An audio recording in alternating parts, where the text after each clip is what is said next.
Hey everyone, welcome back to our channel. If you're in the San Francisco Bay Area and rely on public transit, you're probably familiar with the Clipper card. In 2025, adding it to your Apple Wallet is easier than ever, making your daily commutes smoother and more convenient.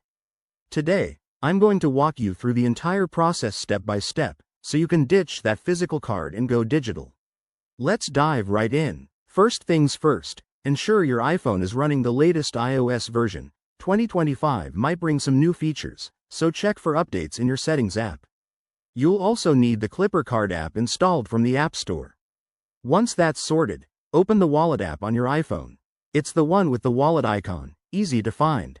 Now, tap the plus button in the upper right corner to add a new card.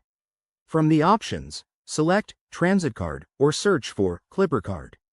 If it's your first time, you might need to sign in with your Clipper account. Enter your login details or create one if you haven't already. Next, follow the on-screen prompts to add your Clipper card. This usually involves scanning the card using your iPhone's camera.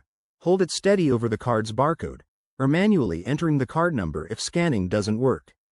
Apple Wallet will then verify your card details securely, which might require Face ID, Touch ID, or your passcode for added security.